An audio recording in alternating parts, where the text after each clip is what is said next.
Okay, I'm gonna go ahead and call the meeting to order. I don't think we even have to take a roll call because everyone's in person, so should be good. So let's, all rise for Pledge of Allegiance. I pledge allegiance to the flag of the United States of America and to the republic for which it stands, one nation, under God, indivisible, with liberty and justice for all. All right, welcome everyone. I don't think we have any homeowners associations here tonight or online because I don't see them. Somebody's walking in right now. No, Chiki's not going to be here. She couldn't make it. Oh, hello. Good morning, Amy.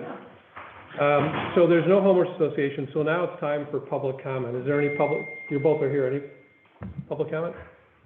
You're more than welcome. No? Okay. All right. Keith Kaiser's out there. Yeah, he's probably doing some stuff. All right, so we, no report. If he comes in, we'll let him give us a report from the sheriff department. There's nobody else here, so that's, we're now through 4 items on the agenda. So now we're moving to the consent agenda, and I hope the agenda was, this is all good, right? Everything's written properly? So we had a little bit of a mishap last week in that the minutes were on the agenda wrong. So we had to, the minutes that we approved last week, we have to reapprove just because it was noticed wrong. So what you have here is and Michelle caught it. My mistake. I think so, I should have caught it earlier. But so we have the pay warrant, we have reapproval of the minutes, or properly noticed minutes from the March 14th meeting. Then we have the minutes from the March 28th meeting. We have executive session meeting minutes from the March 14th meeting, and then the meeting minutes from the executive session meeting minutes from the 28th. And then we have the approval of rock salt, so purchase of rock salt. So does anyone have any questions, or does somebody want to make a motion to approve? Go ahead. On the exec minutes for the 28th, just a minor, I did not have trustee Michelle as marked as present. We could change that. With that one added, okay, Yeah. got it. Items 6 and 8, I was not at the March 14th meeting, so I don't know on a consent agenda, but I would abstain. I have nothing to say about this. Okay, got it. How do we do that, Vic? Can you help me? You're muted. Yeah. There's no need to be in attendance to vote on the minutes. All they are intended is to reflect a summary of the meetings. Technically, to vote one way for one thing and another way for another, the item that's going to be different should be pulled from the consent agenda and then voted on outside of the consent agenda consideration. If everybody else is comfortable, so I'm good with moving the entire consent agenda. Okay. I'll consider that a move. Okay, moved by trustee Kritzmeyer, seconded by trustee Michaud. Roll call, please. Trustee Kritzmeyer? Aye. Trustee Michaud? Aye. Trustee O'Connor? Aye. Trustee Finucci? Aye. All right, motion carried. Now, village planners report. We don't have the village planner here tonight. No, the reports in the board package. I would point out three additional notes to what's been presented by the village planner. The Royal Melbourne PUD amendment will come before the board on April 25th. Our legal team has to craft an ordinance to bring before the board, but the hearing went, by all accounts, very well on the additional work that they want to do for the tennis courts, pickleball courts that they brought to the PCZBA. The Architectural Commission chairperson Sylvester and Commissioner Marshall were to walk through the building that's going to be used for the Brothers Field project, the 1855 building. We are waiting to get the report back as to what happened during that walkthrough. Chairperson Sylvester reached out to me about 4:30 this afternoon. We didn't connect yet, so we're going to connect sometime tomorrow, I hope. Members of the Planning Commission, Zoning Board of Appeals, a couple of them are at training tonight. We arranged for some legal training in conjunction with Mundelein. Mundelein was already doing the training. We figured if there was an opportunity to just kind of get some insight onto some things, aside what Vic and his team would do. So it's just an opportunity to get some additional training. And that's all I have to add to the planner's report. Okay, so on Royal Melbourne, by the way, the website, Royal Melbourne website had a nice video of the whole project too, if you want to look at it. But if I understand correctly, if we don't object, this is pretty much done here, right? Correct? And Vic can correct me if I'm wrong, but once it comes back to the board with the recommendation of the PZZBA, the board will make their decision, and at that point, it would be a green light. Vic? Right, you would actually consider an ordinance that you have to approve. Okay. I think that it's a fair statement that nothing here is, wildly out of character with what's already in place, but it is a major amendment under the terms of our code.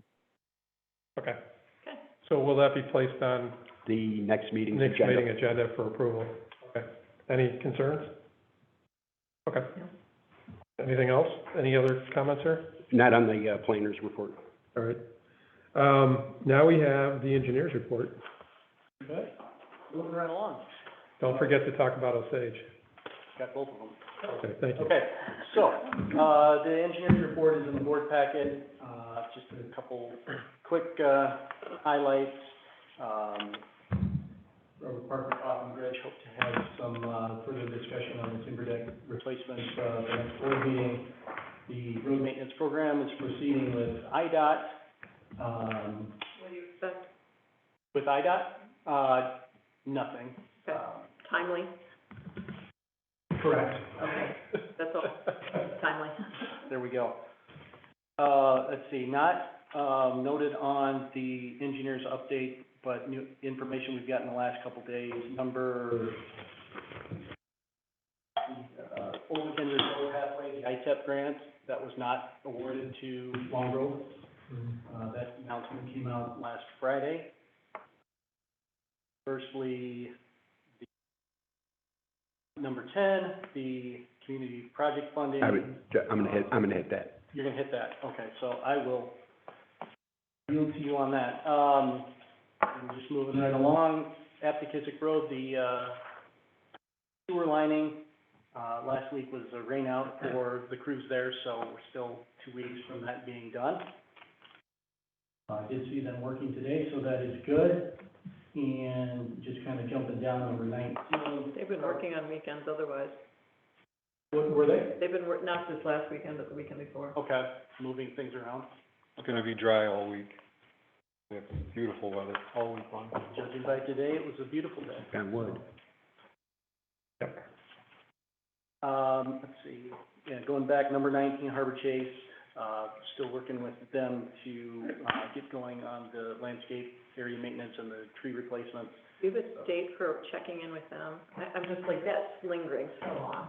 Yeah, we actually got an email from them late this afternoon, just kind of confirming, you know, timelines and things like that, as far as, timeline being, hey, we need to jump on the native areas, because spring maintenance is important, or else you kind of lose another year, so, stress the importance of that, so we can get going with the native areas, and then once roof out occurs, urban forest management will do a current site, assessment, of the trees and the shrubs. I think those will come later this year, but, we just stress the urgency of getting that native area. They have been more positive in their follow-up and trying to move this forward at any time since I've been here. So, I think the new executive director is really driving this issue with her, corporate office team, so, they're communicating. Thank you. And then, as I noted, last week was, kind of a wet week, so, there was two, main drainage items that, kind of came up that, took some attention and analysis, and we're, working through those. The first one, and I'll get to Osage second, because that's probably the bigger one. Cobblestone, in the northwest corner of the subdivision, behind 6608 and 6609, there's a low area, and that's a common border between Long Grove and Hawthorne Woods. Holds water, has for a long time. In fact, in 2008, 2009, Hawthorne Woods got a stormwater grant from the county to put a drain pipe in. A couple of weeks ago, when we got rains, it didn't drain very well. Hawthorne Woods actually got out there earlier today to jet and clean the pipe, and it was reported within a matter of hours that water went down 9 or 10 inches. So, found some relief there. They'll also be televising, they couldn't do it today, but they'll be televising the pipe. Just to piggyback on Jeff, and Jeff, I'm sorry, is that I went out to the site today, met with Tim Cook from Stormwater Management and the village engineer over at Hawthorne Woods to kind of get my eyes on it. And they did a great job. They've been working exceptional, and Jeff, you've been working exceptionally well with them. Now we have an issue that we've got to look at on a swale that should be behind 09. Correct. And Jeff and I will be putting our heads together to have some discussions on that. There's some reasons why it wasn't installed or laid out in the first place, and we're gonna address that. And that will be on our dime? Yes. Yeah, so we'll see what we find. I still gotta look at the permit file and figure out exactly what happened. They could end up. But Hawthorne Woods gave them some immediate relief, and we got a lot of kudos from that, so. It's the Hawthorne Woods pipe that's Yeah. the problem, right? Right. Yeah, got it. And then there's a swale on the Long Grove side that should be there. Contributes to it, Right. okay, got it. All right. The other one is in the counter subdivision on Osage. We get, Joe Tudor here, 705. One. And that's Jim. Jim, yeah. And that's his neighbor right there too. 70556. So, the counter subdivision, just a brief history, it was developed when it was unincorporated Lake County. Long Grove annexed it in the 80s, if I have that correct. And that subdivision has got a lot of rural cross sections and open swales for drainage. And a lot of the drainage on the north side of the subdivision goes into the rear yards of these gentlemen's property specifically. And, you know, that area also gets some runoff from, you know, the Fremont Hotel and the Remax building over there. So, President Jacob was actually out there, it was a couple weeks ago. Couple weeks ago, yeah, snowing out. Right? Yeah. Welcome to Chicago. So anyway, this has been an ongoing drainage issue. I know that I was involved with some of your neighbors back in 2019 on it, but we're looking at options and ways to.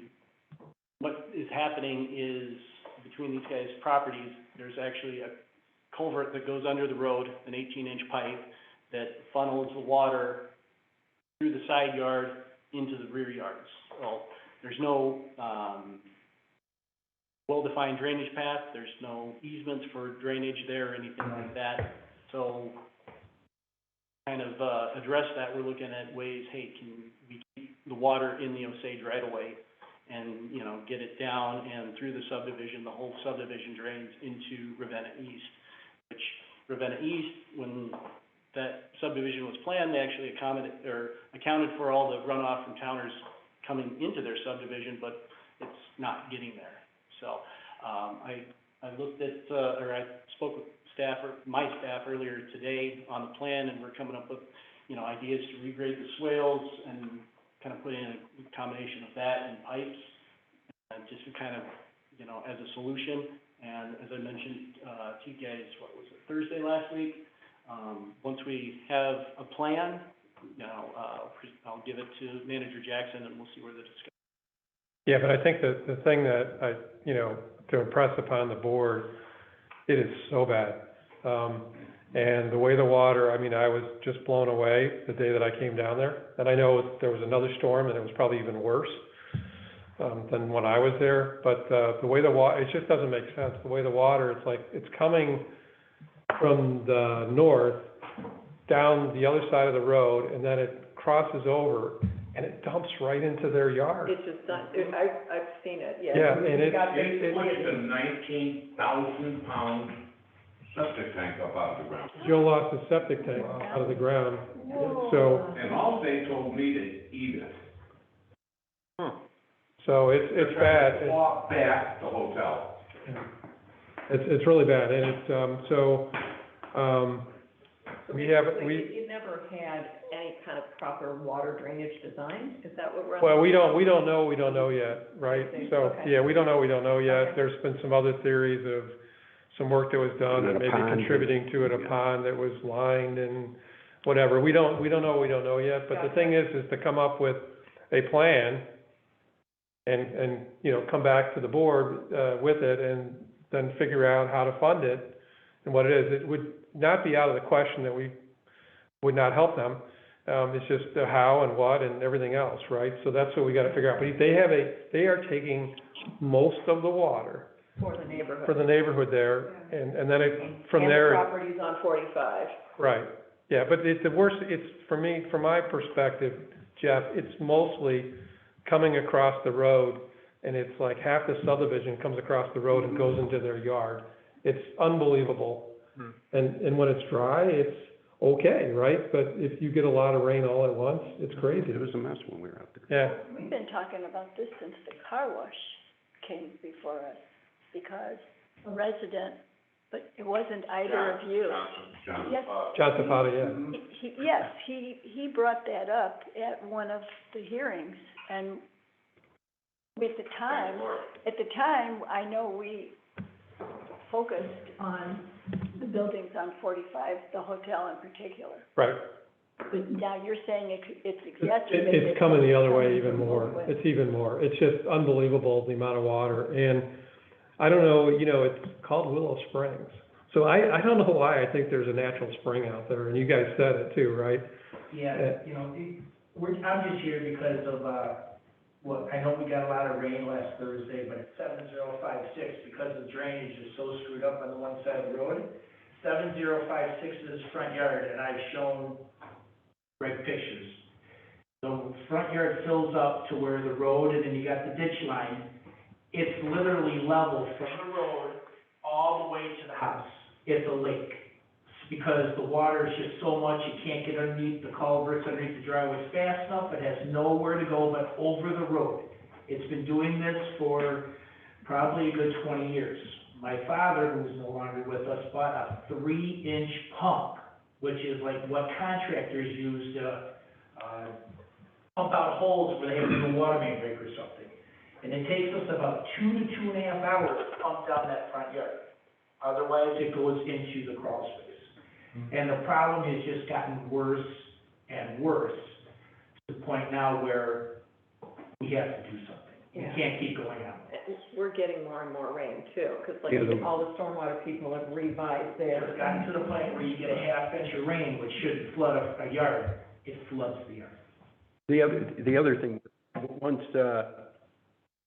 we get the, possible solutions or options for solutions on the, from Jeff's team, we shouldn't discount, you know, in talking to Tim Cook today, Jeff, we shouldn't be discounting or not at least pursue some funding opportunities through stormwater management, because I think how helpful they were on Eleanor, and how helpful they've been to Hawthorne Woods with their problem. And it's not saying they got endless pockets, you know, but it's something that we might want to tap.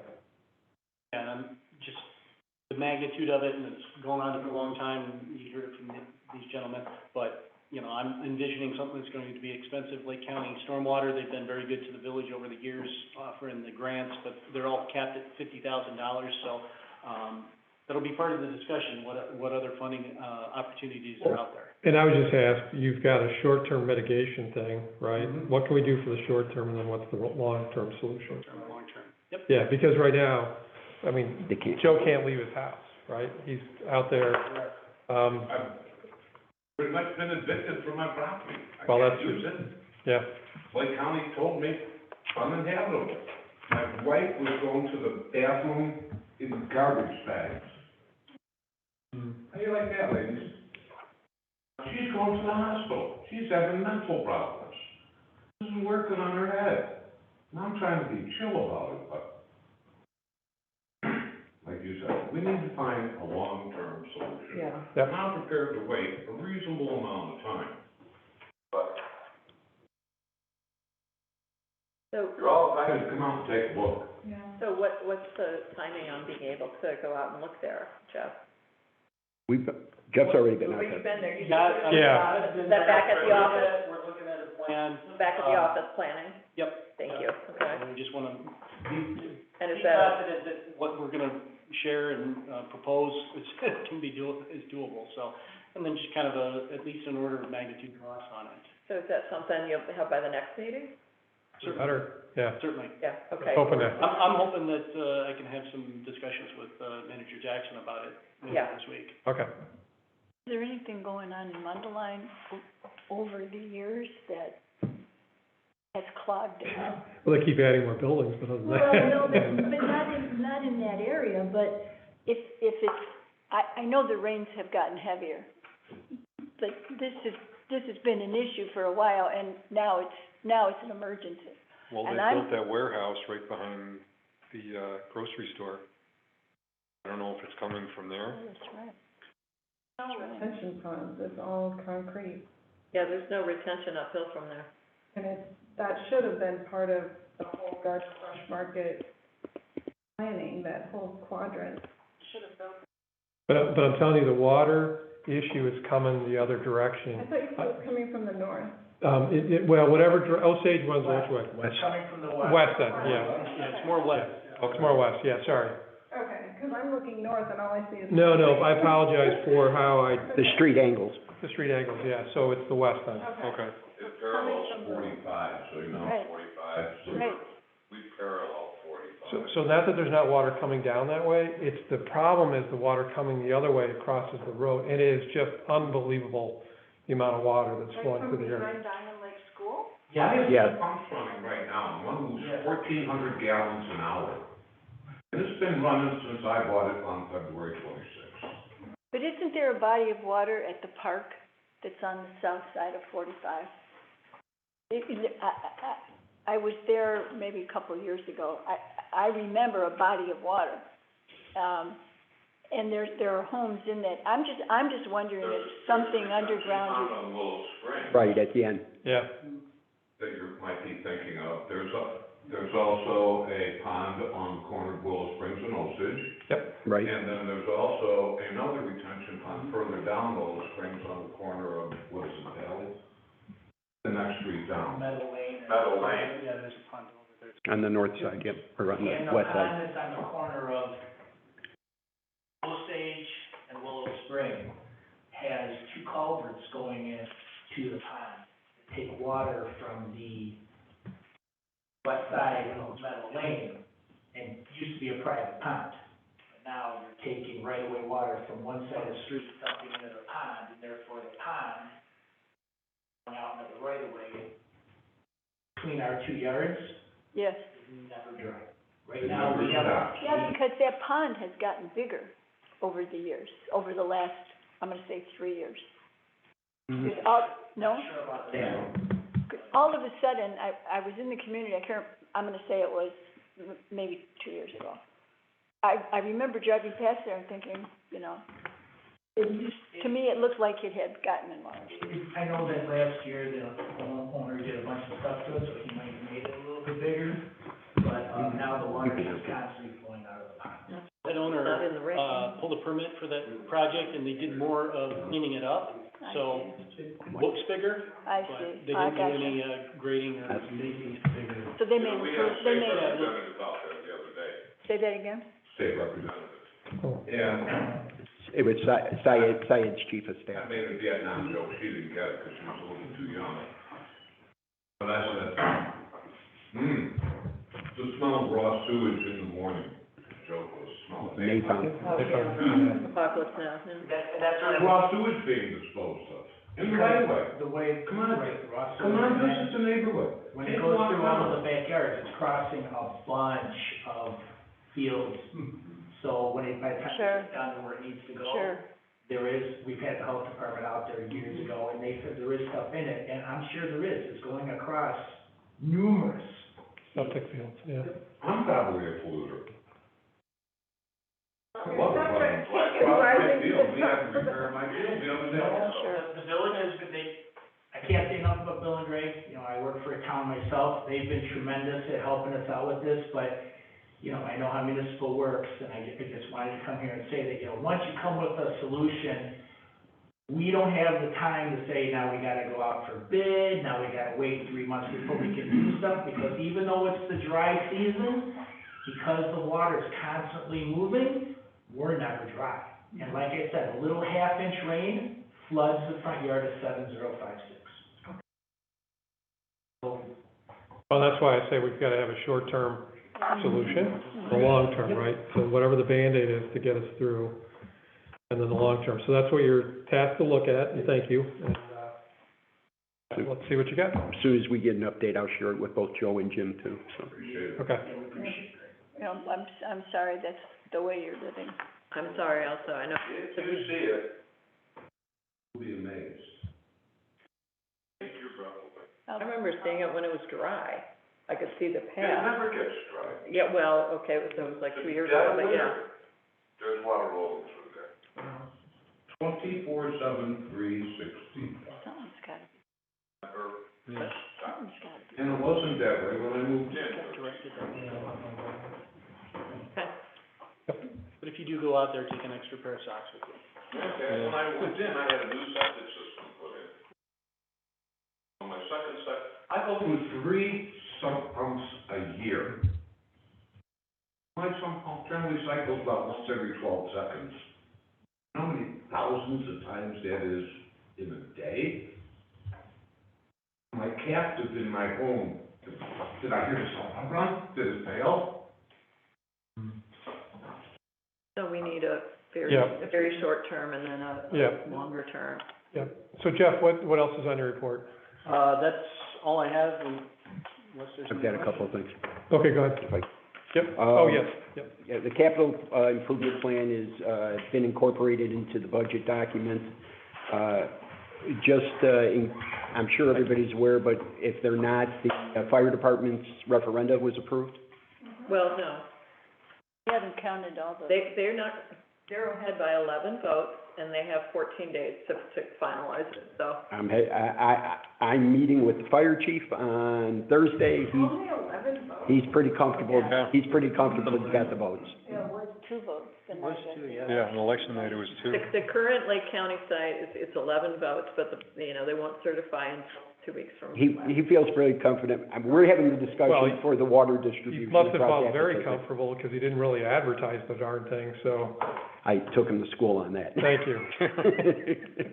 The reason I bring that up is because, in 14 days, if it's certified, then, we can, potentially talk about the Appaquiddick Run for the water going across to the north side of Appaquiddick, which they will, we'll be talking about them absorbing that expense, but we'll at least be able to expand, usage and users.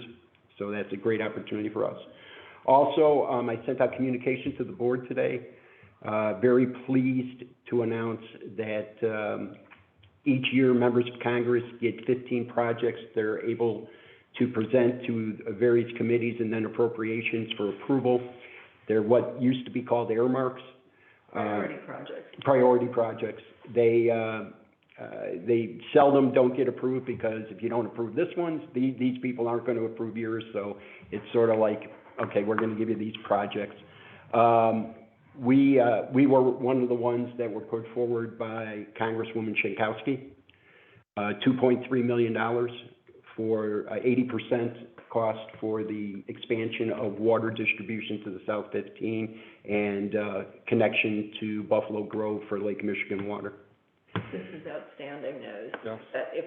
Once we finalize, that is outstanding news. Yeah, it's very excited. We need to be prepared to obligate roughly $550,000 to $600,000. I'll get more firm numbers for the next fiscal year for the budget.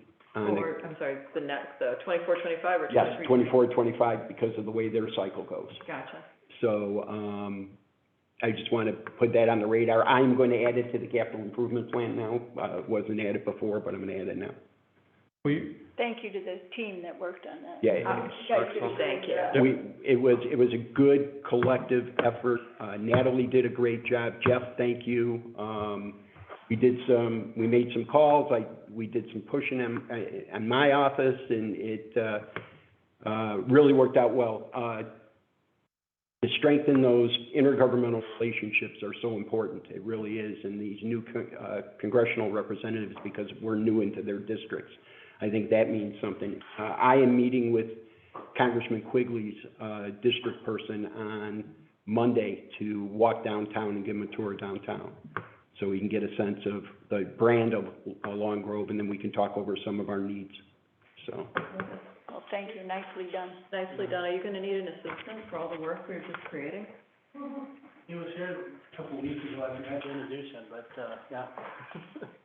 Really? That's all I have. And, you know, when you think about, so hats off to you guys for getting it done. Yeah. But, you know, you think about where that thing started too. Started during the pandemic, so a lot of the groundwork was laid, literally, and then you have to have it shovel ready, so you had something like almost shovel ready. We have to have the plans ready, yeah. Yeah, and then you do all the rest when the timing's right. So I just think something to be learned from that whole experience, so, And not giving up. not giving up. Last yeah. year it got presented and got denied this year, so. All right, thank you. Yes, sir. This is great work, and, please make sure, you thank Natalie and Natalie on the call. Jeff. Jeff. No. So, okay, let's, moving on, right? We have a guest here tonight, Matt Bickle from Lowell Architects, talking about the expansion of the Village Hall. So how do we want to proceed here? I asked Matt to come off of what a couple of the board members said, because they wanted still some questions answered as to the redesign, the option to redesign, what could be shifted, what couldn't be shifted. The other thing is size of rooms. Collaboration. Sorry. Yeah, that's something we can, on the inside, so everybody's turned around facing, like you showed me. For everybody, just the staff stuff, I'm a big fan of this, and there's research, like, have them turn around so they can work against the walls, but then turn around and interact with each other without going over walls. You can argue with me. I don't want to argue. It's certainly a philosophy in an open office environment. What we see, and not to get too far into it, what we see in a public service situation like that is not wanting to have back to a service counter and have public be able to see screens. So, but certainly merits in both directions to talk about. But before we dive into the weeds, I do want to say, you know, Greg asked me to watch the videos from the board meeting and the committee of the whole workshop that you all had, and I do want to you know, celebrate the fact that you guys have you've really embraced you know, what the process is really all about. So we have at this point really, you know, embarked in what is called the programming phase, right? To identify what are the kit of parts that you need, right? It's really then moving into schematic design, where we start to really dive into the guiding principles that you all discussed. That's a term that we use all the time, where we put down some statements of what this project needs to achieve. And so that is very much the next phase of the project, and our process is very much one of collaboration, right? We do not want to design this in a vacuum and present to you what we think is the perfect idea. We want to very much get to know what are your values and priorities, and what is going to make this project uniquely Long Grove, right? I think it came up in one of the discussions that, you know, there was, you know, some appreciation of the project that was done in Deer Park. Again, that was a project that was uniquely Deer Park, right? That they set out to you know, achieve a vision for that project that was consistent with what was there from the farmhouse previously, and you know, what they thought was appropriate for their community. Palatine Village Hall is another one of our projects, starkly different from Deer Park, if you've been to Palatine Village Hall. Very focused on collaborative work environments, and making sure that it's a great place for staff to come to work every day. Another one of the themes that I heard loud and clear for you. So, just wanted to say that, again, listening to your dialogue, these are all great thoughts. Everything that you throw out there is certainly worth exploring, and that's really the next step in the process, right? Is to take the, assuming that, through the dialogue, you've committed that, addition to this building is the way that you want to go, then we've sort of identified at this point that we know that roughly to accommodate the program that you've, of staff that you have, that functions that you want to be able to provide, that, you need a building that's somewhere in that 4,600 to 5,000 square foot size. Then we get to do the fun part, of really starting to get into the design, and making, what is very much a conceptual, almost block diagram at this point. Sync with some real design elements to it. Figuring out how we make what feels like a wide, somewhat, excessive hallway into a community gathering space outside of a boardroom, where you'll be able to, potentially, have receptions, or maybe put some sort of, display together that celebrates the history of the community. All of those opportunities are present in what right now is just sort of the raw material of what we will ultimately shape into the project. So I've talked a lot. I want to hear your questions. I know you have a lot of them, so. I think part of this tonight too is, and I'm reminded that the ARPA reports due at the end of the month here to the federal government on our spending, but the clock is ticking. I know we want to move this initiative forward, but part of that is going to be the engagement of an architect, which is what I presented to the board about a month ago in the package, which takes us to a lot of these next steps. That aside from whatever questions the board may have tonight. Could you discuss your experience with remodel versus ground up? Sure. So that's a critical question that I think every client has to ask themselves. The point of facilities either being too small for their needs, or just having outlived their useful life. We obviously, part of what we do is designing new out of the ground projects, but I would say that equally as much, if not more, of our work is renovation and addition projects. And so, to give you a definitive answer on what the right solution is, there's not a one-size-fits-all answer to that. I think certainly, again, listening to some of the dialogue and obviously talking with Greg, about your project, I think one of the things that you've identified is that, space is certainly a major consideration. So, obviously, anything that you want to do on this site would either need to look at an addition, or probably raising this structure and building in its footprint, because there's really not any place else on the site that you could build. One of the concerns that I think several of us have brought up is this, obviously, as you know, this is newer.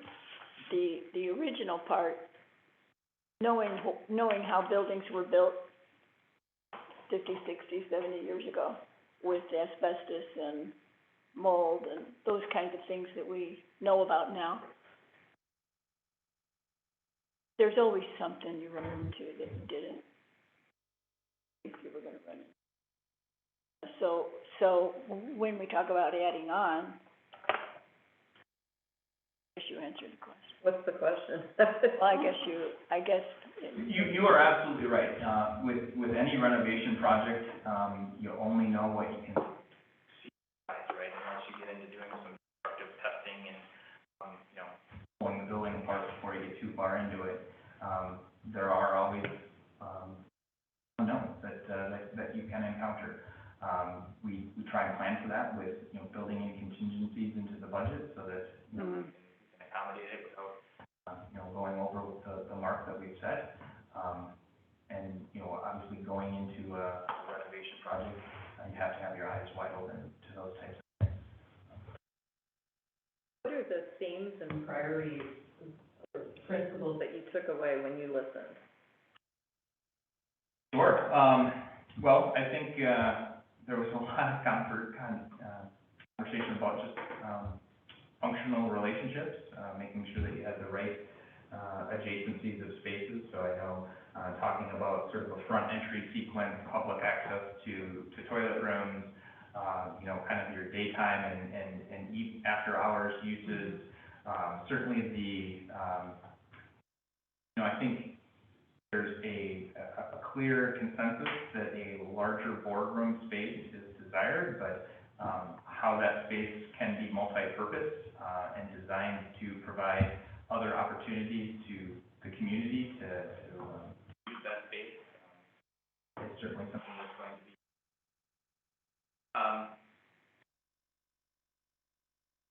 Certainly heard you know, some comments about trying to strive for energy efficiency. I heard LEED thrown out there, and certainly is a good goal to discuss, at least as a way of establishing some direction, if not pursuing the certification 100%. So, interesting. Yeah, you articulated something earlier also on your list in terms of, we have small staff, we rely on them, you know, we're kind of a hub and spoke in terms of our staffing. So it's important to us that we get good quality people and retain. Sometimes part of the payment is the working space. So a place that people want to come to work, that it both enables good collaborative work as well as like it enables this too. I'm an engineer, so when I do this, like, that's weird, but. Yeah, you know, that is a theme across, you know, projects that we're working on today. It is a phenomenon not unique just to village government, but attracting and retaining quality employees is certainly something that there's across the spectrum we're dealing with. Likewise, you know, there's been tied to that, you know, and you mentioned some of the research, just you know, the awareness of mental health issues in our communities, and just making sure that, again, we're providing quality work environments that are doing all those positive things, be it biophilia or you know, circadian rhythms, and making sure that you have access to natural daylight and you know, the quality work environments. So.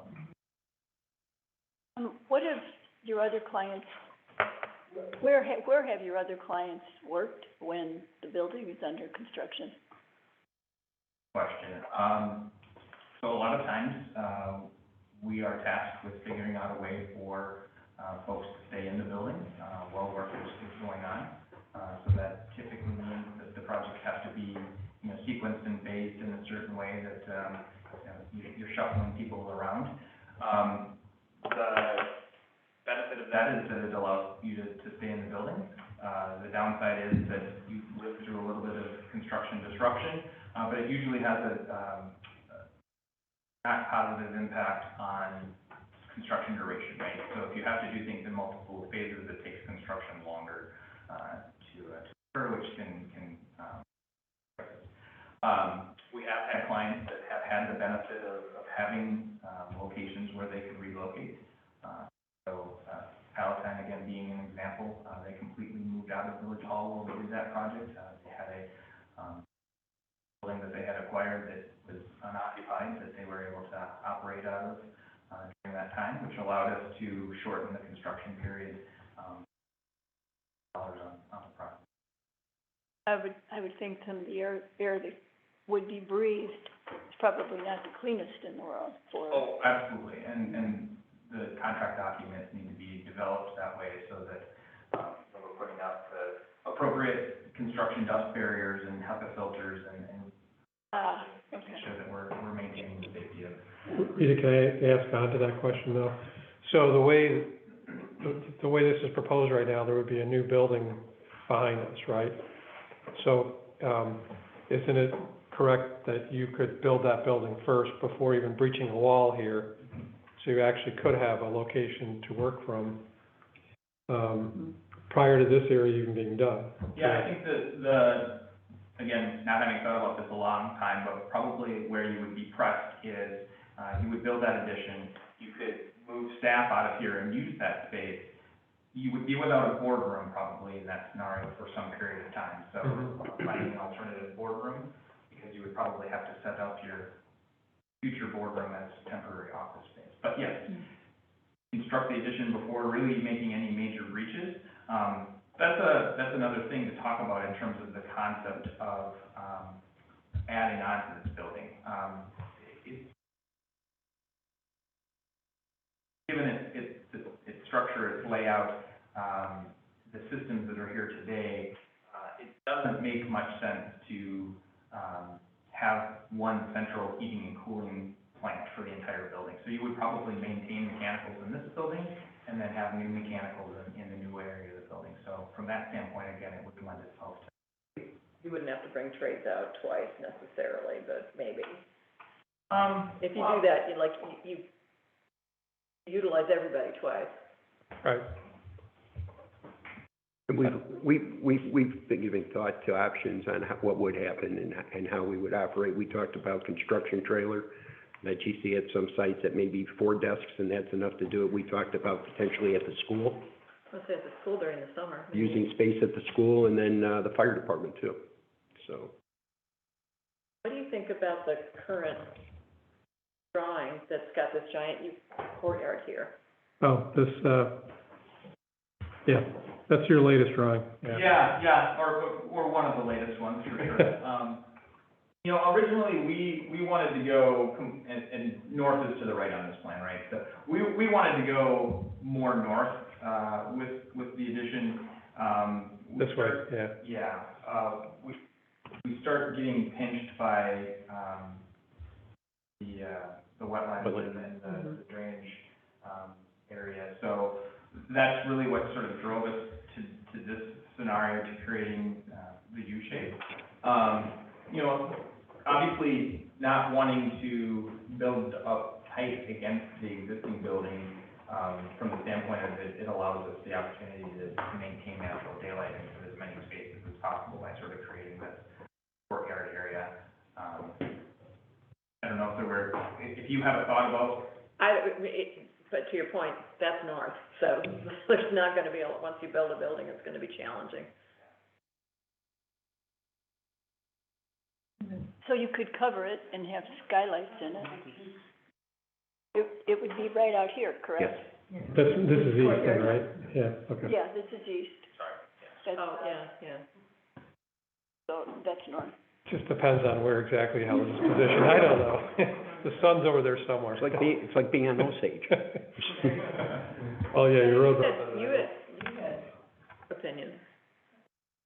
A lot of it was just interior stuff, which I think, I mean, it's just little things like making sure that the village manager has a window, or, and hadn't we all talked about switching to have the service window come off the new entrance? It's talking about the day versus night. Yeah, so, I mean, I think if you watch the conversations are all swirling in my head, but, I mean, I think from our previous conversation, if you watch what we said, I think that's a really good start, board for you to step off onto. So. But I feel strongly about trying to do, LEED certified as possible and natural daylight. So you're saying all the things, the key words that I'm hearing makes me think that you listened to what we were saying. You could build the ceiling higher with transoms, obviously, I guess. From the standpoint of just having a higher volume space and being able to get natural daylight in from above. Skylight. Yep. I think it came out in the dialogue, I'm certain that, Greg, recalled correctly that, one of our structural engineers' concerns was that, going too much taller with the addition than the existing building would create negative snow load impacts on this existing roof, which would require us then to come in and do structural modifications to this portion of the building. Yeah, the drifting of snow was the concern, and how it might lay into the roof here, so. So are you saying that the preface to this conversation, I mean, we're not here to, micromanage, you know, move walls around stuff tonight, correct? We're here to say, we go to the next stage. Is that We're trying to, we have to hire an architect. We need to hire an architect, and So the the- last time, at least I'll own, at least, like, we've got to stop masticating with the word I was using. Yeah. Like chewing on this and giving them some thematic direction so they can move. Right. What I- That's the whole purpose. Well, there's a contract that was before us and we kind of got stuck, Right, right? right. What, you know, what do we want? So, I mean, that thought process, can we move forward and get, and I don't know how, you have to describe Yeah, it. legal is already, Vic has already looked at the contract. He said it's a common architect's contract. He's seen plenty of them. What I'd like to do is, with the board's direction, is to present that at the next board meeting for approval and to move forward with the contract with Old Architects. Do you have enough information to move forward? Yeah, like I said earlier, our process of collecting input is not over, right? Sure. Just got to get to the next step. Let's do that. I'm. Well, I mean, I think that's, I mean, so Kent, you're good? Yeah, I've been involved in this since the beginning. What I've been saying is we need certain things, there are must-haves. We've addressed those things in this design. Going through what I'll call analysis paralysis, you used a different word, but same meaning. Chewing cud. So yeah, we need to move forward, otherwise we can just go around and around and Right. around and Right. go nowhere. I support moving forward. Okay, Jenny? I think I heard a nod. All right, you got your, You heard it now. Perfect. well, I heard it, it was a little, did you hear that noise? All right, you got direction. Okay, great. Okay. Matt, anything else for us? I have nothing else, I appreciate it. Thanks for being here today. Appreciate you being here tonight. I guess I have one question. Thank you for watching all of that. Yeah. Assuming we approve this and move forward in 2 weeks, then kind of what's your next big milestone? Sure, so our process again is we would continue working with what we're calling the core planning committee, that would be, you know, providing us with input, and ultimately, moving through schematic design and then design development, at which point we would, work with Greg to find out the appropriate time to come back to the board and give a design update, where you get to start to see how all of that input is getting, integrated. Mm-hmm. And then through that process, we're also doing cost estimating, alongside us, you know, figuring out the site portion of the development.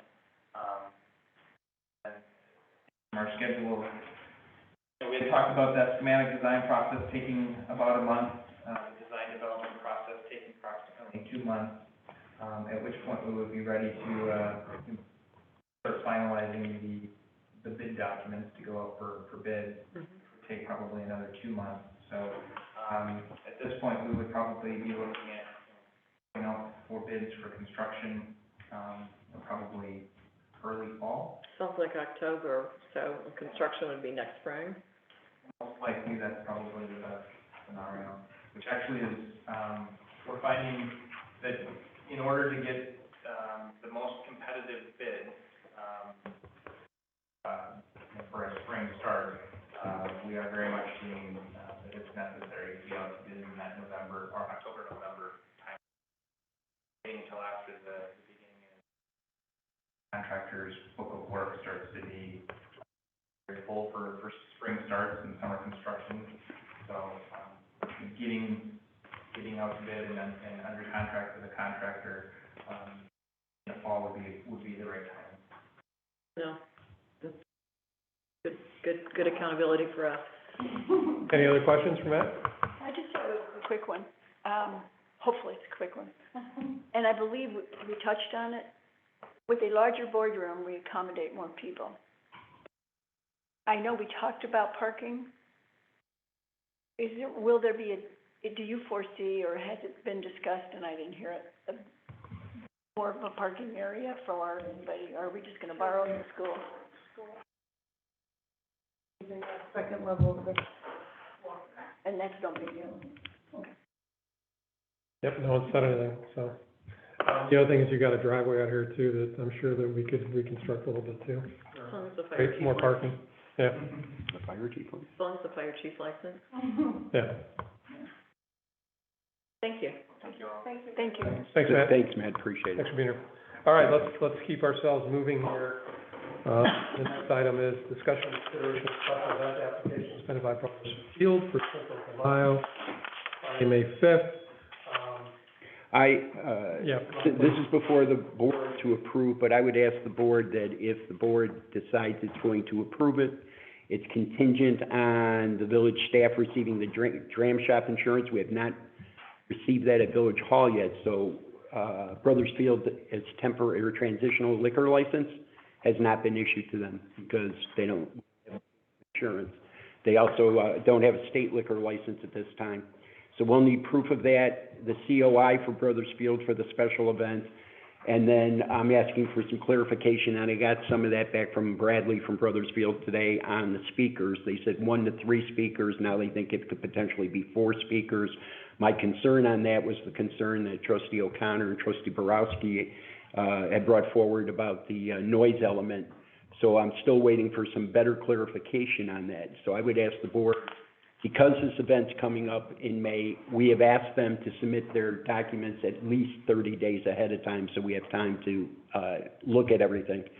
That the board approve this contingent on these these items being addressed by the next April meeting. We're past 30 days. Yeah. Yeah. You're gonna need this when? I mean, when do you really, like, I wanna move forward with this, but I also wanna make it so it's not a fire drill for you all. It won't be a fire drill for us. All we're asking for is documents. Okay. So we're fine. We're fine with everything, just receive, I appreciate And no that. back and forth on the speakers. No, Okay. we should have that cleared up in advance, Okay. so, So the next board meeting is 14 days, yep. 10 days before their soiree, so. Well, and bottom line is, if they don't have the dram shop insurance, they can't get a liquor license. Ah. So, Yeah, I'd rather the push be on their part than our part. agreed. So somebody want to make a motion to approve contingent on, let's list all the Contingent on, all of those things being received by April 24th.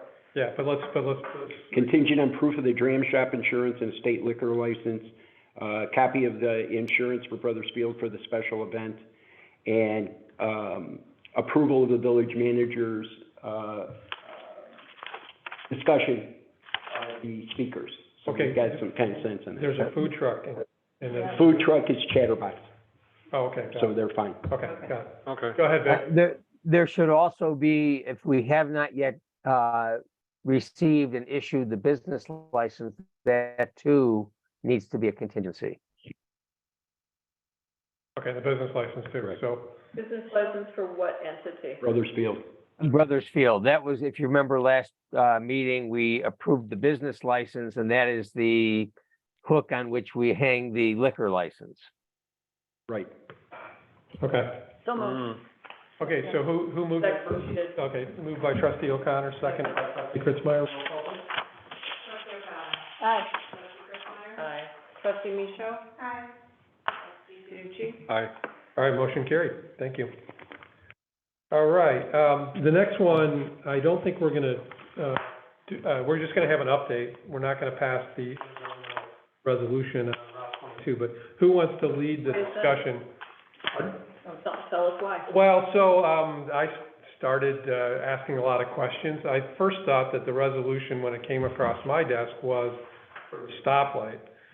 And then, as I read it over the weekend on Saturday, I'm like, no, this is a lot more than the stoplight. Then I went back and I noticed that, even before I was on the board, the prior board passed a similar intergovernmental agreement that covered a lot of this stuff already. So, and then we had, the issues with, I started bringing up, well, what about the landscaping? What about the retaining wall and all the other things? And I go, I don't know how you can do this. So they started jumping on, I know I caused this, right? Because I asked all these questions over the weekend. When I read it, I'm like, whoa, whoa, and I started looking at it. And so I don't know, well, you started having conversations with IDOT, right? So, Yeah, Jeff and I put our heads together, and then Jeff reached out to IDOT, and because we wanted to get a conference call with them. They couldn't do the conference call, but they did respond to Jeff's questions, which I gave a recap in the manager's report. So, go ahead, Jeff. You're done? I think that was pretty much it, you know. One comment I did want to make was, I think it was 2014, the resolution? Yes, 2014. Now there's a new one, and the dollars are significantly different. Oh, yeah, they're less. Like 110,000 to 50,000, rough numbers. Yeah, And the reason is, House Bill 270, which was passed in fall of 2021, makes the state responsible to fully fund pedestrian and bicycle improvements. So the previous agreement in 2014, the 10-foot path that's on the south side of Route 22 was going to be split, the cost was going to be split 80% state, 20% village. Well, now it's all 100% state. so that explains that. I couldn't figure that out either, so thank you.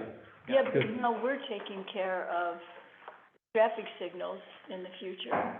Well, that's a 50/50. Just the electric. Yeah, the electric's You 50. do that now with a bunch of them. Yeah, Well, but that's not the only function of a traffic signal. I mean, it's how it works, obviously, but the way maybe I misinterpreted it, where it goes into the contract or what quasi-contract that we got. A lot more responsibility on us than when, I think it was 2 or 3 years ago, we had that conference with IDOT about, we had to hurry up and get stuff to them, and it's like, well. yeah, but we signed we 500 years signed an ago. agreement in 2014, and it probably was very similar. I didn't study it, I just, As far as the traffic signals go, as far as the ongoing maintenance and energy costs, it's 50/50s, between the state and the village. And that was actually also part of the IGA the village approved in 2021 for all of the traffic signals on state routes within municipal. We have that a lot right now. We get a billion bills because we have to be able to portion them all up. I read it, I think, as not only maintenance but replacement. yeah, and the thing that what we didn't have is, I found the other agreement, and then that even got me more alarmed. And so if you had that, then you'd be able to compare them side by side. I didn't have the time, I just said, Beck, somebody look at this. Yeah, it was in their paperwork. Yeah, It's a project we've wanted for a long, both for the widening of the road as well as the improvement of that light at North Corridor.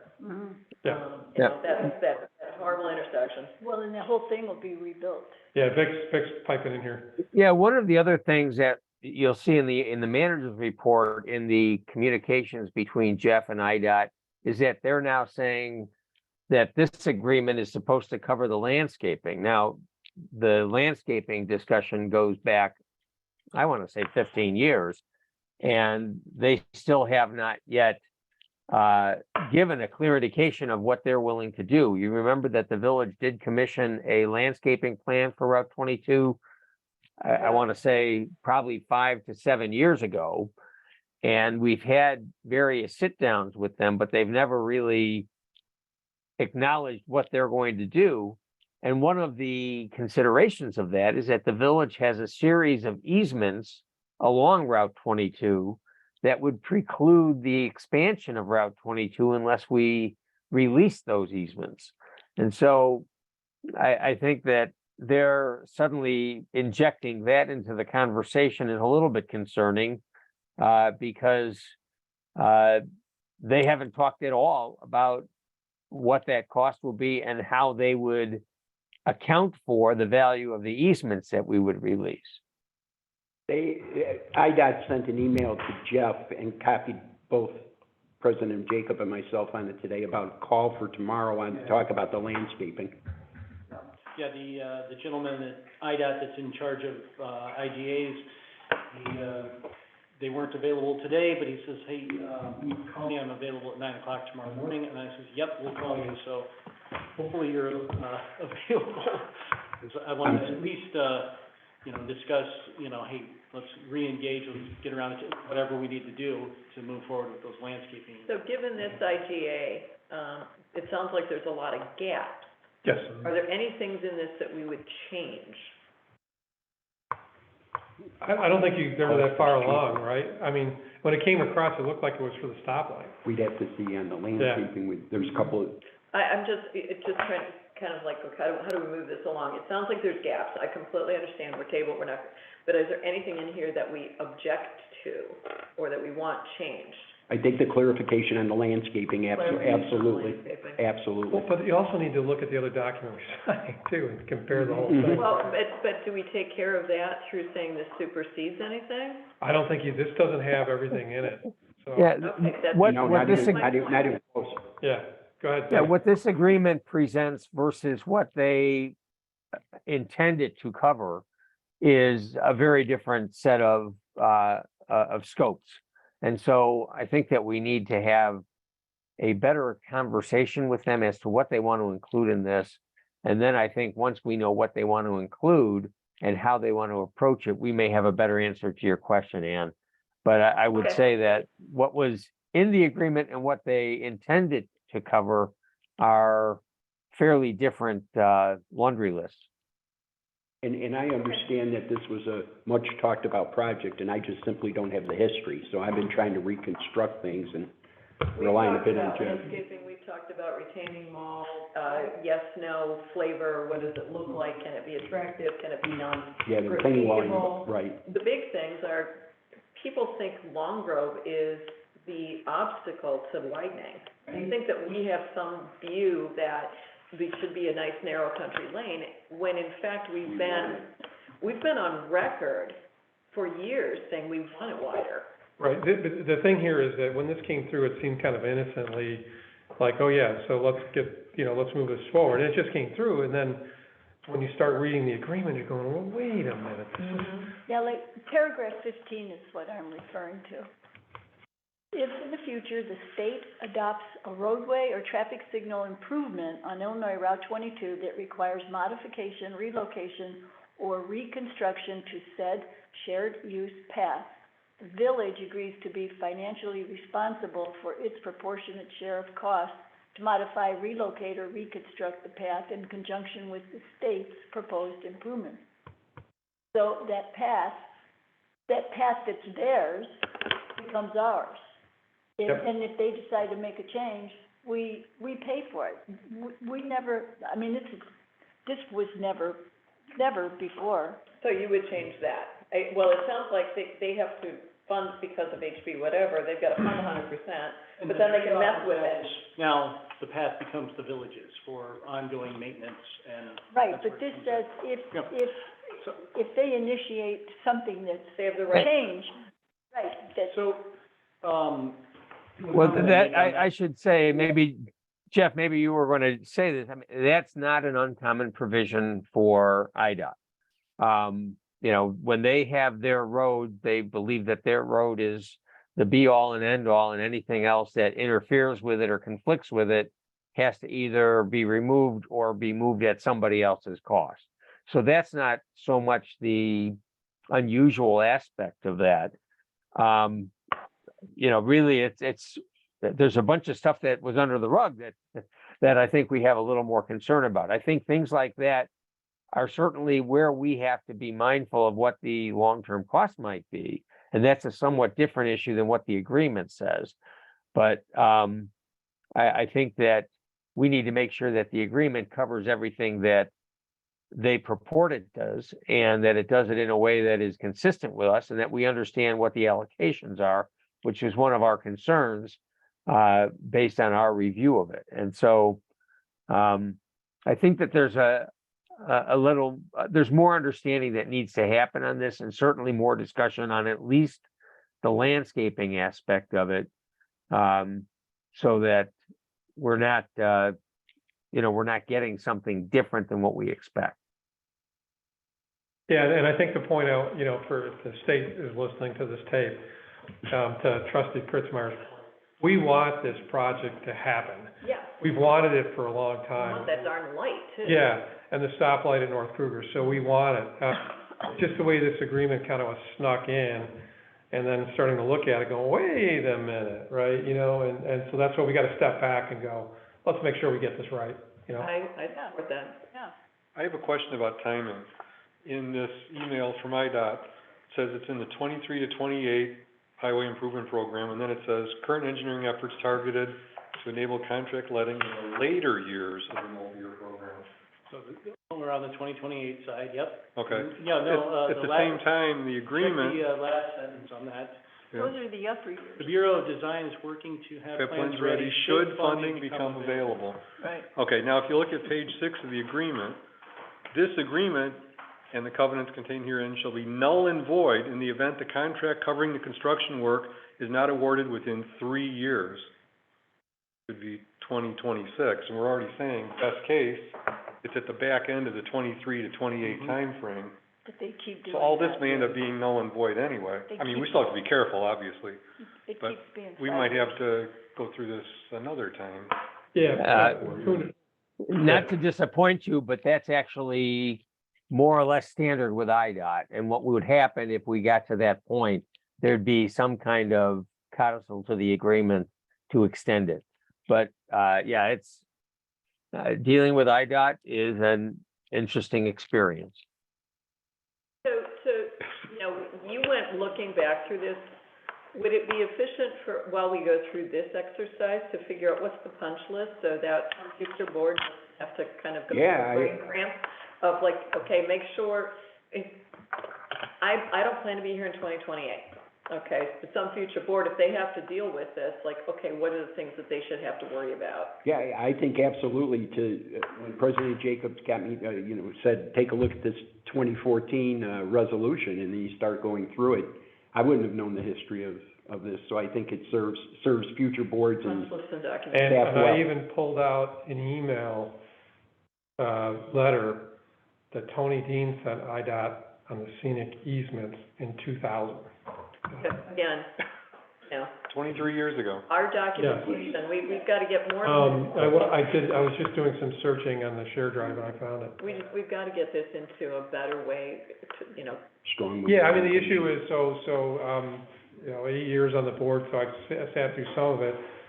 I have more history. Vic's got more than all of us probably here. Oh, I know. Actually, Chris can bridge some of that. That's why I've been documenting, sorry, side issue, I've been trying to document financial stuff. Yeah. Because, you know, if it's between my ears or Vic, I mean, Vic might win the lottery, and if he doesn't, it's still expensive to extract that knowledge from him. He said he'd stay. Yeah, but to your point, I mean, that's literally why I freaked out. I started going, my mind started, wait a minute, landscaping. I even sent him a copy of the landscaping architect's I plan. remember that. Mhm. You know, so I started going through it all, and then I found this other resolution. They got a lot of answered questions, so on top of everything else that these guys are dealing with, they had that too, Yeah. right? So, But the landscape is a big deal. it is a big deal. And they specifically said, tell us what you want. Well, there was another email that came in that said, if you have a map, give a map of your scenic corridor, and I literally started thinking about that one, and I'm like, no, we don't have a map. It's embedded in all of the, what do you wanna call it, the property descriptions for all the PUDs and everything else that's along there. Yeah, so that's what it is. That's how it's legally protected that way. There's no map, you know? We've done the survey. And, IDOT is aware of this because, some of you may remember, probably in the 2018 to 2021 timeframe, IDOT filed a series of condemnation actions to acquire some of the necessary right-of-way. And they kept naming the village, and then they kept dismissing the village out because they don't have condemnation authority over us.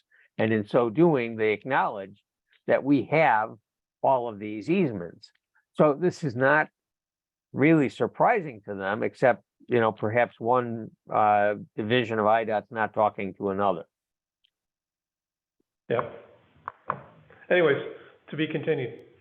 Great point about getting the punch list, so, yeah. All right, any other questions? If not, we're gonna move to another topic that may or may not be meaty. This is discussion, consideration, approval resolution approving and authorizing execution of the Second Amendment, restated intergovernmental agreement between the Village of Long Grove and the Village of Mundelein for planning services. This is from the last village board meeting when we talked about, potentially looking to outsource to a private company or other resources. The intergovernmental agreement was reviewed by the village attorney. 3 points that are changed from the previous IGA. The increase in cost of services, which I described to the board last time, which was the catalyst for us looking at other services. One of the things that had us looking. Mundelein will not be providing representation at the CSCC meetings. That is my preference. Natalie's been assigned as the liaison to that. She's invested and complements the invasive species grant work and things like that. So I would rather have that away from Mundelein in our house. And then exit term of 90 days versus 30. I would like that transition as well, to make sure that if we had to make a transition, because we found another service provider that we were more comfortable with, I would like to have a big enough window that the transition was as seamless as possible. So I would ask the board to... And let me just add, apropos that point, that is a mutual provision. So, you know, if Mundelein just said, I'm tired of Long Grove, currently they have 30 days, they can tell us, you know, we're done with you. And the 90-day period, I think, affords a little more seamless transition, whether it's because of Mundelein's initiation or ours. So the only other thing too is there was not a red line version of the document that would change. So are those the only changes? Because this is highlighted, like both parties acknowledge and agree that any, you know, planning services provided by Mundelein to Long Grove on or after April 1, 2023 shall be deemed to have been provided subject to the terms of the second IGA, notwithstanding any contrary terms. And that's because of when the last agreement expired and this agreement started. So what they're saying is, no matter what, if they're still providing services and we don't have a second agreement, we're going to ask that we be compensated as if it was the second agreement. Okay. That's what that means. Am I correct, Vic? Okay. Was there anything else though that changed? Nothing of substance, and I apologize for not putting the red line up there as well. So, any discussion? Somebody want to make a motion? So, second. Okay, so moved by trustee Michaud, seconded by trustee Tanucci. Roll call.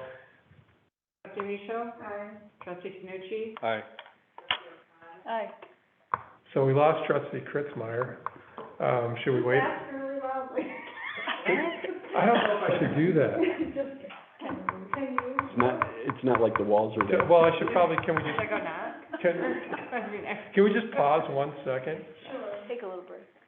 So just 1 second, I don't know, maybe some music here or something. Are we still actively searching?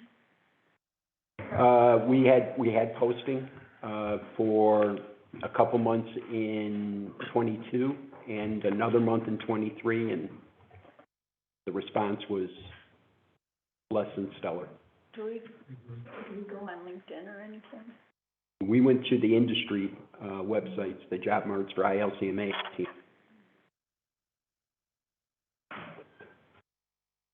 I think she might be coming out, so. Well, we determined they used some. At Deer Park uses BNF. Do you want to? Do you vote yes or no to approve? yes.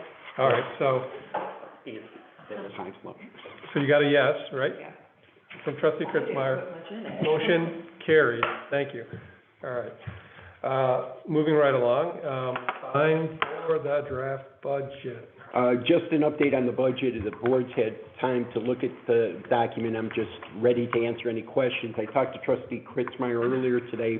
There are some adjustments we have to make. We are really getting some good interest from Northbrook Bank and how they handled sweeping and making adjustments so we can, I mean, we're... Interest money, not interest, like, money. We're gonna have to change the intergovernmental the budget to reflect the increase in the intergovernmental agreement. There will be a couple of amendments. I held off on presenting them to the board because I didn't want to have to present a third set of amendments after we did some tweaking on the budget. So that'll be before the board at the next meeting. And then, I am looking at some EAV numbers from, Lake County, just to make sure the numbers for the TIF projections are correct. Can I add something? So, when I first started doing this 6 years ago, our budgeting was really kind of general fund and a kind of look and a prayer at the capital budget and nothing on the other one. So we're slowly or maybe rapidly getting towards everything actually hangs together, everything here. It's not yet, you could see that we still don't have the TIF stuff. You've got to get the EAVs for the more recent year and those rates. We're gonna make sure the things tick and tie. And then also recall, we passed a motion last fall, kind of refinancing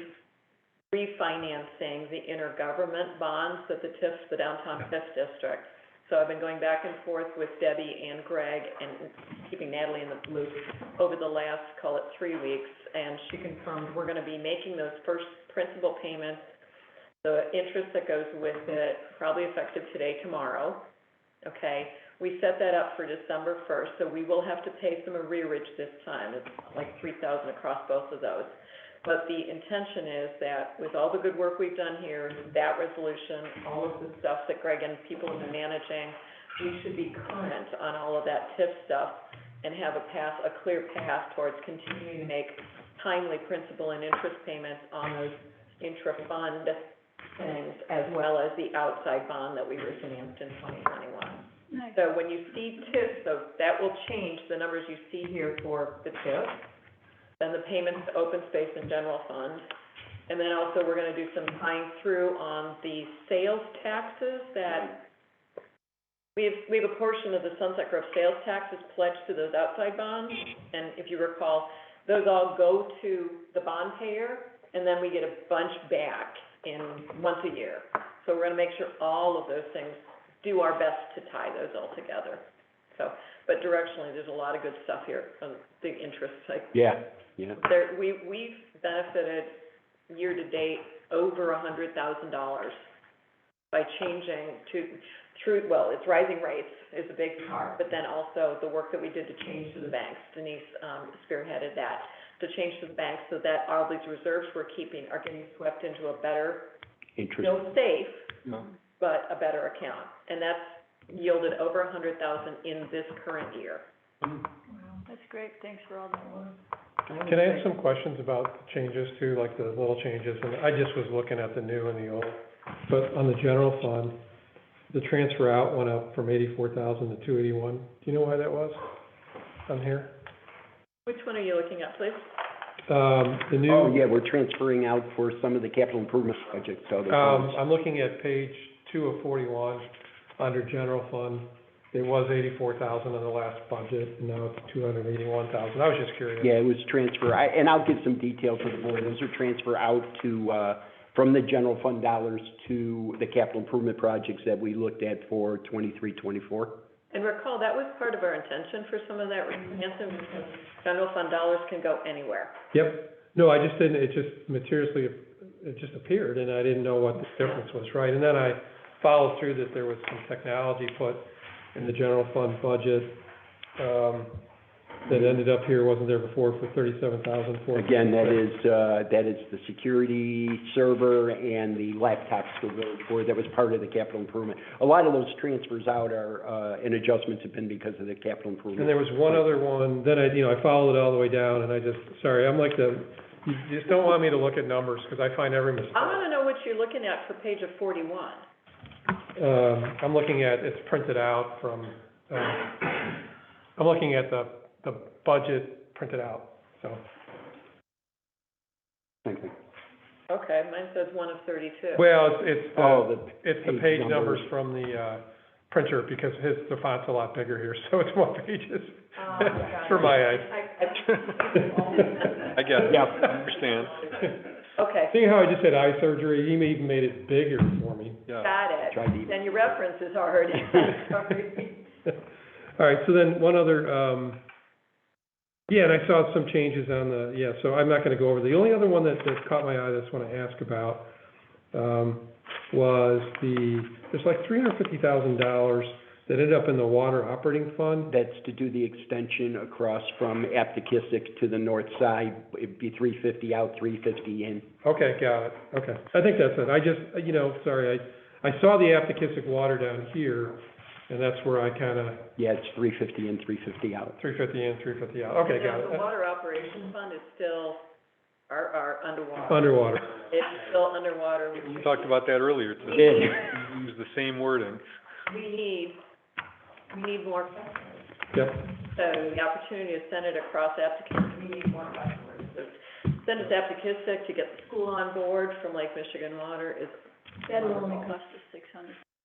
Yeah, and I saw all the other changes, and I don't know how I do that, but That's right.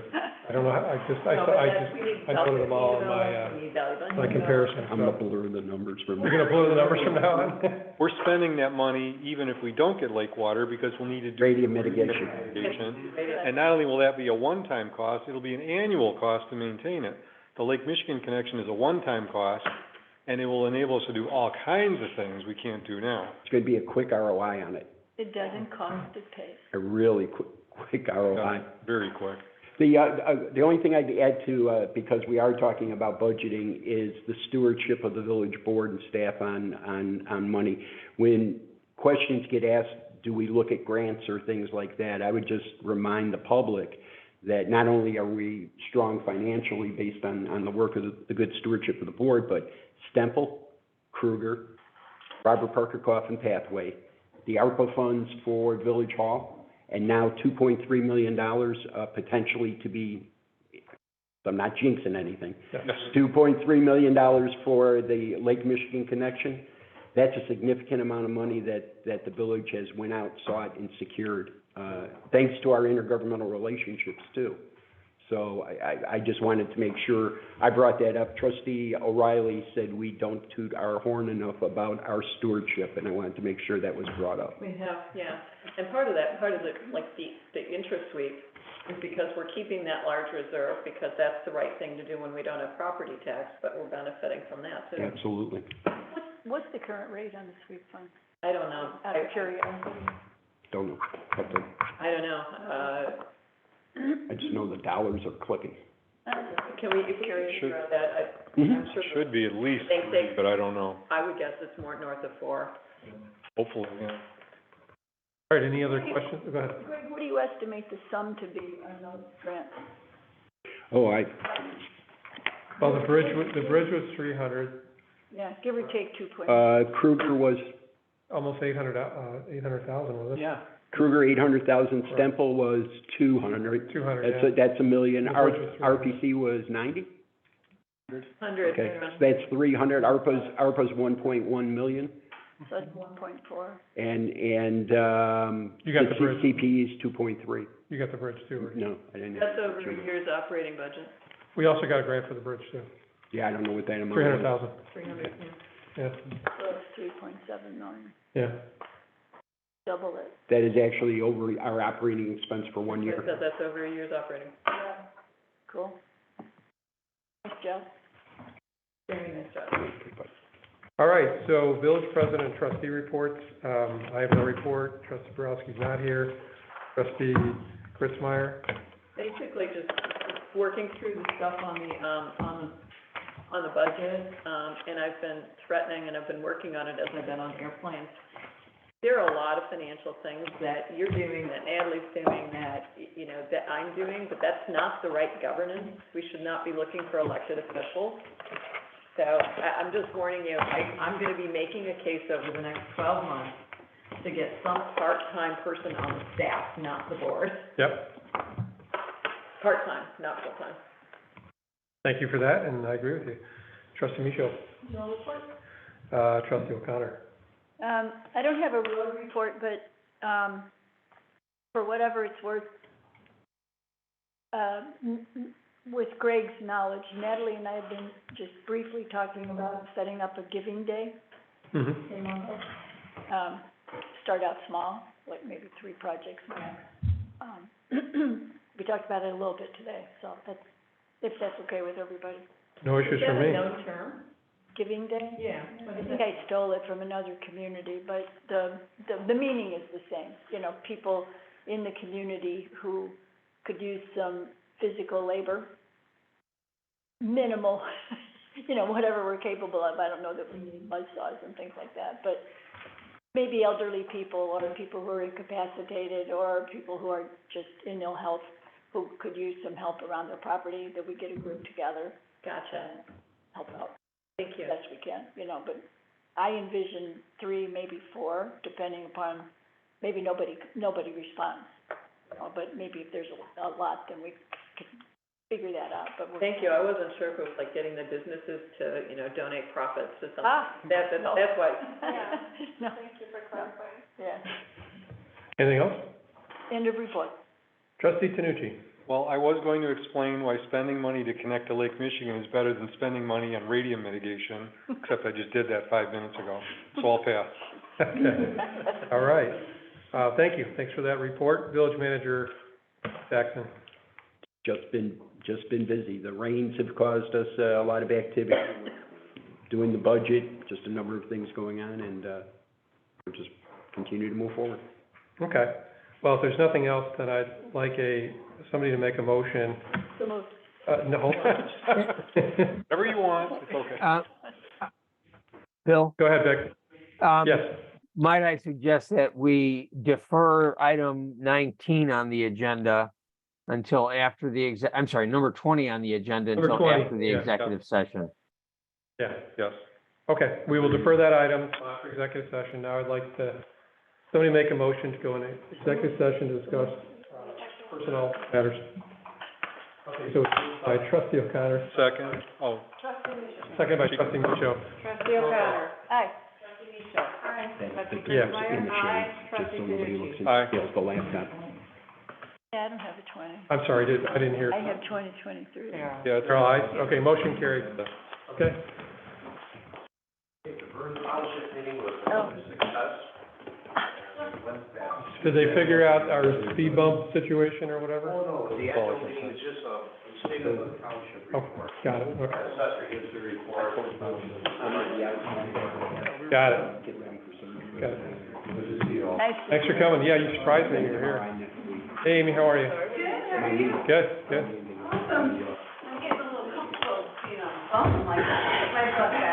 Thanks for coming in. It's awesome. Thanks for being here. I'm old. Yep. we'll spread out a little bit here. We'll spread out a little bit here. I talked to Weight and blood pressure.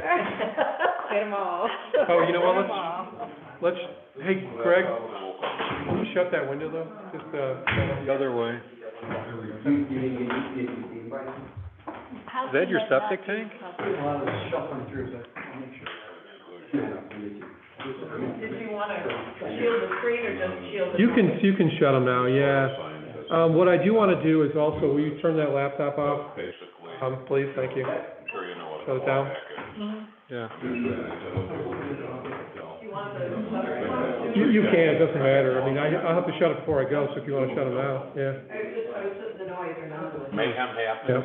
and all states that you're on your own. So that was Friday morning.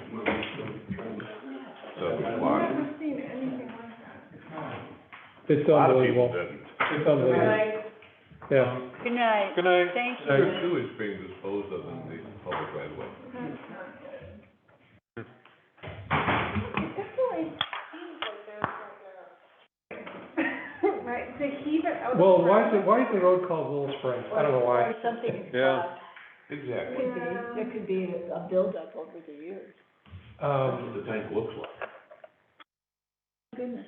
I thought they were like, 19,000 pounds. No, this big, 20,000 gallons. Place, huh? That's what I have in my backyard pretty much all the time, just water. Flip it again. There we go. Okay. Jeez.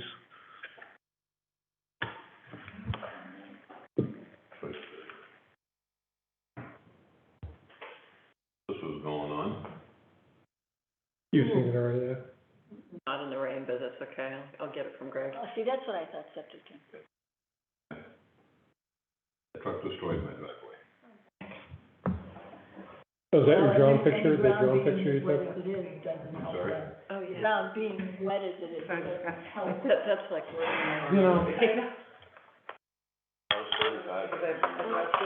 since moving. I was 76. Mine is creeping. But it's concrete, it can't possibly be rising. Yeah. Sure. If it's rising, then the pipe from the house would be, all I can think is that. Michelle, when we get, Stuff is eroding, the soil. Michelle, you'll record I have damages, executive session, yeah, okay. $10,000 incidents already.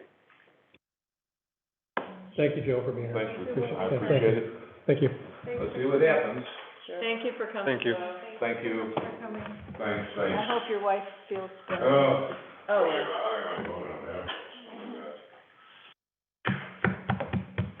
Good night.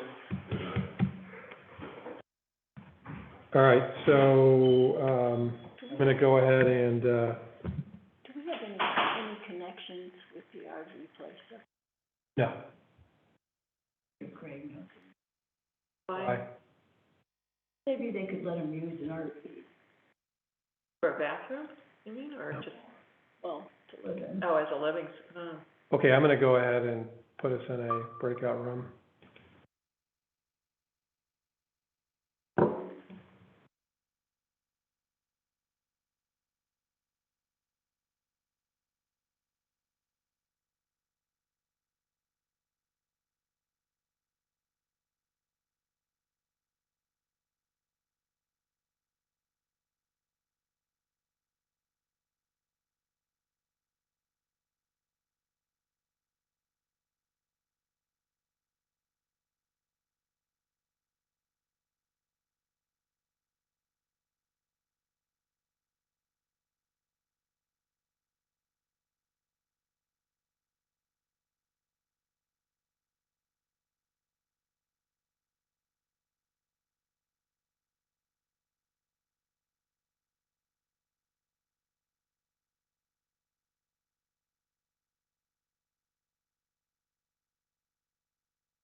Okay.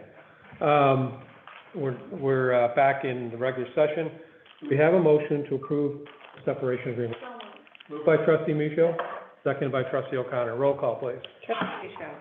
Trustee O'Connor. Trustee Kritzmeyer. Aye. Trustee Tanucci. Aye. Okay, motion carried. We have a motion to adjourn. Well, so moved. Moved by trustee Kritzmeyer, seconded by trustee O'Connor. Roll call, please. Trustee Kritzmeyer. Aye. Trustee O'Connor. Trustee Micho.